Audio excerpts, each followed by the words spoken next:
Speaking English with Anna. Hello, English learners. Welcome back to Speak English with Anna, the place where you learn to speak confidently, naturally, and fluently. Hi, everyone. It's good to be back. How are you doing today, Mike? You look a little bit thoughtful today. Honestly, Anna, I'm a little frustrated. I've been trying to study English every night after work, but by the time I get home, I'm just too exhausted. My brain feels like mush and I can't focus. I completely understand, Mike. That is what we call evening burnout. It is very common. When your energy is low, your ability to learn a new language drops significantly. Exactly. I feel like I'm not making any progress because I'm just too tired to practice effectively. Is there a better way, or do I just need to drink more coffee at night? No more coffee at night, Mike. Actually, the secret isn't studying harder at night, it's shifting your focus. Today, we're going to talk about the best morning routine to improve your English speaking. A morning routine? But Anna, you know me. My mornings are chaotic. I barely have time to find my socks, let alone study grammar. Don't worry, this isn't a boring grammar lesson. This is a specific, high-energy routine designed to wake up your English brain. And the best part? It only takes about 15 minutes. Only 15 minutes? Okay, that sounds manageable. So I can practice before I even start my workday. Exactly. By the time you finish your breakfast, you will have practiced listening, speaking, and thinking in English. It sets you up for success for the whole day. That sounds perfect. I really need this change. I promise it will change your life. But before we reveal the first step, if you are serious about improving your English, make sure to hit that subscribe button below. Yes, and don't forget to give this video a like if you want more practical tips like this. Join the Speak English with Anna family. Thank you, guys. All right, Mike, are you ready to transform your morning? I am ready. Let's do this. Okay, Anna, I hear what you are saying, but I have to be honest with you. I am not a morning person. When I wake up, I am basically a zombie until I have my first cup of coffee. Is the morning really that important? Why can't I just do this at lunch? That is a great question, Mike, and I hear that a lot. But let me ask you, what is the very first thing you do when you open your eyes? Usually, I turn off my alarm and then I immediately open social media. I scroll through Instagram or read the local news for about 10 minutes. Aha! And that right there is the key. When you do that, you are setting your brain's operating system to your native language for the rest of the day. Operating system? What do you mean? Think of your brain like a computer. When you wake up, your brain is fresh. It hasn't been cluttered with work stress, emails, or traffic jams yet. This is what scientists call a state of high neuroplasticity. You are more open to learning. But if you start your day reading news in your native language, you're telling your brain, okay, today we are operating in our native language. Wow, I never thought about it like that. So by the time I try to speak English later in the day, my brain is already stuck in native mode. Exactly. You're fighting against the current. But if the first input your brain receives is English, you are priming or warming up your brain in English. It flips a switch. So it's like warming up a car engine. Yes. If you start with English, you will find that words come to you much faster later in the day. Plus, there's another reason: willpower. Oh, I definitely lack willpower at night. We all do. It's called decision fatigue. By 8 p.m., you have made thousands of decisions: what to eat, what to wear, how to answer emails. Your willpower battery is empty. That is why you feel too lazy to study at night. That makes so much sense. At night, I just want to watch Netflix and relax. In the morning, I might be tired, but my mind is clear. Precisely. In the morning, there are no distractions. No boss calling you, no friends texting you yet. It's just you and your goals. You are prioritizing yourself before you prioritize the world. Okay, you've convinced me. The fresh brain theory makes sense. But Anna, I'm scared I'll have to wake up at 4 a.m. to do this. I value my sleep. No, Mike. Please do not wake up at 4 a.m. unless you want to. This routine isn't about making extra time. It is about using the time you already have differently. We call this habit stacking. Habit stacking. Yes, we are going to stack English practice on top of things you already do, like brushing your teeth or making coffee. You don't need extra time, you just need to be smarter with your time. Okay, I like the sound of that. I can keep my sleep, but still hack my brain to learn English. Exactly. You are hacking your brain to become fluent faster. Are you ready to see how we do it with the first step? I'm ready. Let's get to step 1. All right, Mike, let's jump into step 1. This starts the exact moment your feet touch the floor. We call this passive listening. Passive listening. That sounds like something I can do. Passive means I don't have to work hard, right? You guessed it. This is the easiest step, but it is crucial. The goal here is to create an English environment, an immersion bubble before you start your day. Okay, so how do I do it practically? It's simple. While you are making your bed, opening the curtains, or brushing your teeth, I want you to play English audio in the background. Just in the background. So I don't need to sit down with a notebook and write down vocabulary. Absolutely not. Please put the notebook away. This is strictly for your ears. You are doing other things, washing your face, finding your socks, but the English audio is playing like a soundtrack to your morning. But Anna, here's my worry. If I'm brushing my teeth and looking for my socks, I'm not really concentrating on the audio. What if I miss a word, or what if I don't understand the topic? That is perfectly fine, Mike. In fact, that is the point. We aren't trying to study grammar rules here. We're trying to get your brain used to the rhythm and melody of English. The melody. Yes, every language has its own music, the rise and fall of intonation, the speed, the pauses. Even if you don't understand every single word, your brain is subconsciously absorbing the pattern. It's like listening to a song. Eventually, you learn the tune without trying. Ah, I see. So it's less about studying and more about tuning in to the frequency of English. Exactly. You are warming up your ears. If you do this for just 5 to 10 minutes while getting ready, you have already listened to hundreds of English sentences before breakfast. That sounds much less stressful than I imagined. So what should I listen to? Should I put on a movie? A movie might be too distracting visually. I recommend podcasts or radio apps, something with a lot of natural conversation. Do you have any specific recommendations? Yes, if you want something calm, listen to a slow English news podcast. If you want energy, listen to an interview with your favorite celebrity or a YouTuber you like. Just make sure it's a native speaker or someone with very high proficiency. I love tech news. Could I listen to a tech review? That is perfect. Because you already know the topic, your brain will feel comfortable. Okay, I can do this. I'll keep my phone on my nightstand, and as soon as I wake up, boom, play the podcast. That's the spirit. No excuses. It's just pressing play. Press play and brush my teeth. I think I can handle that. I knew you could. Now that your ears are warm and your brain is awake, we are ready for something a little more active. Are you ready for step 2? I'm ready. What's next? Great job on step 1, Mike. Now that your ears are tuned in and you've been listening for about 5 minutes, it is time to wake up your mouth muscles. We call this step 2, the shadowing technique. Shadowing? That sounds a bit mysterious, like a ninja. Not a ninja, Mike, but it is a powerful training technique used by polyglots all over the world. It basically means you become a shadow of the speaker. Where they go, you go. What they say, you say. Oh, I think I know this. You mean repeat after me, right? Like in school, the teacher says apple and I say apple? Not exactly. That is just repetition. Shadowing is deeper. You don't just copy the words. You copy the speed, the emotion, the pauses, and the intonation. You are not just a student. You are an actor mimicking a role.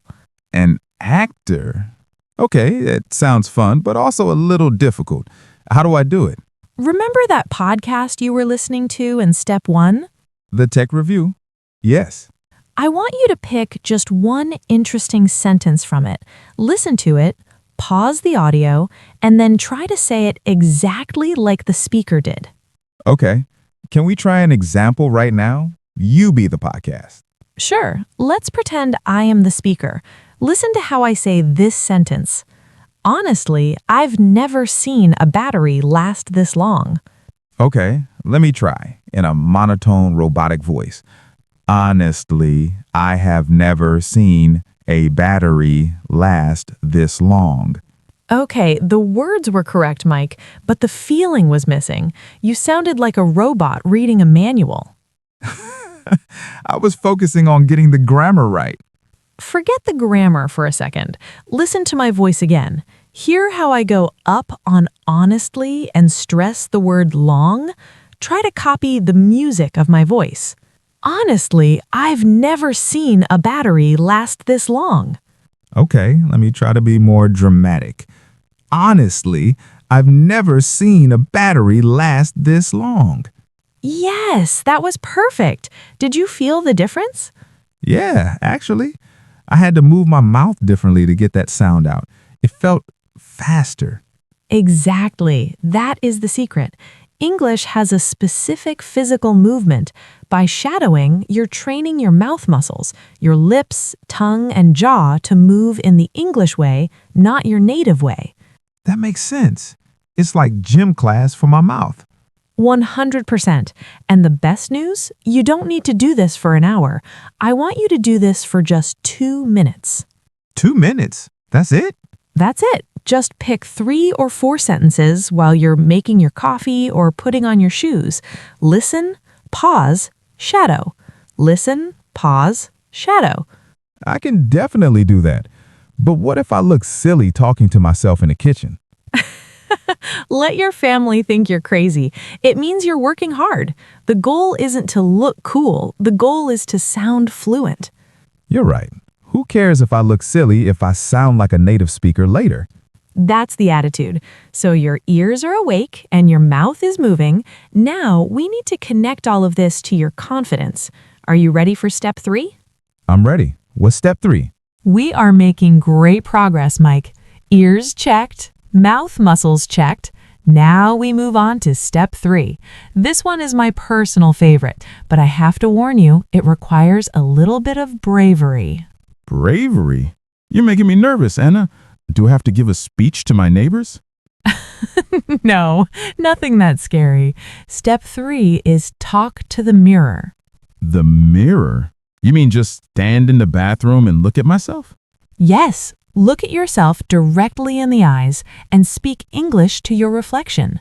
Oh boy, that feels awkward. I mean, honestly, I usually try not to look at myself too closely in the morning. I look like a mess. That is exactly why you need to do it. Listen, Mike, the biggest barrier to speaking English isn't vocabulary or grammar. Do you know what it is? Fear? Close. It is identity. When you speak a foreign language, you often feel like a fake version of yourself. You feel small. By looking in the mirror and seeing yourself speaking English, you are teaching your brain, hey, this is me. I am Mike, and I speak English. It bridges the gap between your face and the new language. Wow, that's actually really deep. So it helps me own the language? Precisely. It builds confidence. Plus, it simulates eye contact. If you can't look yourself in the eye while speaking English, how are you going to look at a native speaker or a boss? That is a very good point. I always look down when I get nervous. So what should I say to myself? Do I just say, "You are handsome, Mike"? Because I can definitely do that. You can certainly say that if it helps. But for this routine, I want you to practice the future tense. I want you to tell your reflection your plan for the day. My plan for the day? Yes, use I will or I am going to. Keep it simple. Tell the mirror 3 things you are going to do today. Okay, just 3 things. Can I try it now? Please do. Imagine the camera lens is your mirror. Look me in the eye. Okay. Takes a deep breath and looks focused. Good morning, Mike. Today, first, I will finish the report for my boss. Then, I'm going to have lunch with Sarah. And finally, I will go to the gym at 6 p.m. Excellent. How did that feel? It felt weird at first, but it actually forced me to organize my thoughts. I had to visualize my day in English. Exactly. You stopped translating and started visualizing. And did you notice? You didn't stutter. You spoke clearly because you were the only one listening. Yeah, it felt like a warm-up for the real world. That is the goal. If you do this for just 60 seconds every morning while you fix your hair or shave, you'll walk out of that bathroom feeling like an English speaker, not an English learner. I love that distinction. Speaker, not learner. It's all about mindset, Mike. So, are you ready for the final step? This last one brings everything together. I'm feeling confident. Let's hear the final step. All right, Mike, we have arrived at the final step of our morning routine, and I think this one will be your favorite because it involves food. Finally! I was waiting for this. I'm starving. Step 4 is eating breakfast, right? Please tell me I just have to eat. Well, you do get to eat, but you have to work for it first. Step 4 is called narrate your action. Narrate my action like a sports commentator, and Mike is approaching the refrigerator. Exactly like that. But instead of a sports match, you are commentating on your breakfast preparation. As you move around the kitchen, I want you to describe exactly what you are doing in real time. Okay, so I should be talking out loud while I make my coffee? Yes, and the key here is grammar. We want to use the present continuous tense. Do you remember what that is? That's the ing form, right? I am doing, I am going. Spot on. It describes something happening right now. This connects your physical actions directly to English verbs. It stops you from translating in your head because you have to keep up with your body. That sounds interesting. Can we try a simulation? Let's pretend I am making a piece of toast. Perfect. Go ahead. Don't just think it, say it. Action by action. Okay. I am opening the bag of bread. I am taking out 2 slices. Good. Keep going. I am putting the bread into the machine. You can say toaster. I am putting the bread into the toaster. Ah, right, toaster. See, I forgot the word. I am putting the bread into the toaster. I am pushing the button down. Excellent. Now imagine the toast is ready. What do you do next? I am taking the toast out. It is hot. Now I am taking the butter. I am putting the butter on the bread? You could say that, but there's a better verb. When you move the butter across the bread with a knife, do you know what that is called? Smearing? No. Spreading. I am spreading the butter. Spreading, right. I am spreading the butter on the toast. Wow, Anna, this is actually harder than I thought. Why is it hard, Mike? Because I realized I don't know the specific names for simple kitchen things. I know business English words like meeting and deadline, but I struggled with spread and toaster. And that is exactly why this step is so powerful. It exposes your vocabulary gaps. We often ignore these simple words because we don't use them in textbooks. But if you want to be fluent, you need to know how to describe your daily life. You're right. If I can't describe making a sandwich, I'm not really fluent, am I? Precisely. So every morning, for just 3 minutes while you prepare your meal, be the commentator. I am pouring the milk. I am stirring the sugar. I am sitting down. And once I sit down, Once you sit down and take that first bite, you can stop. You have finished your 15-minute routine. phew, silence at last. Yes, you can enjoy your coffee in peace, knowing that you have already practiced listening, shadowing, speaking, and vocabulary before 8 a.m. That actually feels like a huge accomplishment. I'd feel so productive. It creates momentum. If you win the morning, you win the day. I love that. Okay, Anna, can we recap everything one last time? I want to make sure I have the whole list locked in my brain. Let's do it. Review time. We have covered a lot of ground today, Mike. It feels like a lot of information, but when you put it into practice, it flows very naturally. Let's do a quick speed review to make sure it sticks in your brain. Yes, please. I need to make sure I have the ordering. I don't want to accidentally start talking to my toaster before I listen to the podcast. That would be funny, but let's keep it organized. So step 1, as soon as you wake up, what do you do? Passive listening. I turn on a podcast or the news while I brush my teeth. The key is just to let my ears get used to the English sound. No stress, no notebooks. Perfect. Step 2? Shadowing. I pick 1 or 2 sentences from that podcast and I mimic them exactly. I copy the speed, the pauses, and the emotion. I act like a parrot for 2 minutes. You act like an actor, Mike, but yes, exactly. Then step 3? Talk to the mirror. I look myself in the eye, which is still scary, and I tell myself my plan for the day using the future tense. I will go to work. I will finish the report. Spot on. And finally, the tasty part, step 4? Narrate your actions. I become a sports commentator while I make my breakfast. I am pouring the coffee. I am spreading the butter. I use the present continuous tense. You got 100% on the quiz, Mike. Now, looking at that list, how long do you think that really takes? Honestly, when you break it down, maybe 12 to 15 minutes max. Exactly. 15 minutes. That is less time than most people spend scrolling through social media in the morning. Put that way, it sounds so easy. But Anna, here's my problem. I'm really motivated today, but I know myself. In 3 days, I might get lazy. How do I stick to this? That is the million-dollar question. Listen to me closely, Mike. Consistency is more important than intensity. What do you mean by that? Many students think they need to study for 5 hours on Sunday to learn English, but that doesn't work. It's better to do 15 minutes every single morning than 5 hours once a week. Because the brain needs constant repetition. Yes. Think of it like watering a plant. You can't just dump a bucket of water on it once a month and expect it to grow. You have to water it a little bit every day. That's a really good analogy. If you do this routine for just 30 days, Mike, you won't just learn new words, you will change your identity. You will stop being someone who studies English and you will become someone who lives in English. Lives in English. I really want that. I want to wake up and not feel afraid of the language anymore. You can do it. The only thing standing between you and fluency is the habit. And today you have the roadmap. I do. No more excuses about being too tired at night. My mornings belong to English now. That is music to my ears. I'm so proud of you for committing to this. Thanks, Anna. I actually feel really pumped up.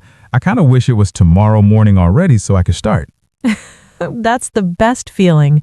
Hold on to that motivation. Now, let's wrap this up properly for our viewers. Let's do it. You know, Anna, I usually end these videos feeling like I have a lot of homework. But today, I actually feel relieved. I don't have to study for hours. I just have to live my morning a little differently. That is the best feedback I could hear, Mike. Learning English shouldn't feel like a heavy burden on your shoulders. It should fit into your life, not control it. I'm definitely trying this tomorrow morning. In fact, I'm going to put a sticky note on my bathroom mirror right now that says, "Speak English," so I don't forget. That is a brilliant idea. Visual cues are very helpful. But Mike, I want to make sure you actually do it. I need some accountability. Uh-oh. What do you have in mind? I want to ask our viewers to join you. We are stronger together, right? Definitely. It's always easier when you know you aren't doing it alone. Exactly. So to everyone watching right now, I have a challenge for you. If you are ready to commit to this 15-minute morning routine, I want you to go down to the comment section right now. And write what? I want you to type, "I will practice tomorrow." I like that. It's a public promise. Yes, and tell us which step you are most excited about. Is it the passive listening, or are you brave enough for the mirror talk? We want to know. I bet a lot of people will choose the narrating breakfast step because it involves food. That's definitely my favorite. I think you might be right. We read every single comment, so please let us hear from you. Also, guys, if you found this routine helpful, please do us a huge favor. Hit that like button. It really helps the algorithm show this video to other learners who are struggling just like us. And of course, if you haven't already, make sure you subscribe to Speak English with Anna and turn on the notification bell. We have a lot more practical tips coming soon that you don't want to miss. Speaking of coming soon, what are we talking about in the next video? Well, now that you know how to start your morning, in the next video, I'm going to teach you how to think in English so you stop translating in your head during the day. Oh, I definitely need that one. I'm still translating way too much. We will fix that next time. Thank you so much for watching, everyone. Remember, fluency is a journey, not a race. Thanks for the tips, Anna. See you next time, guys. Have a great morning. Bye, everyone. Keep practicing.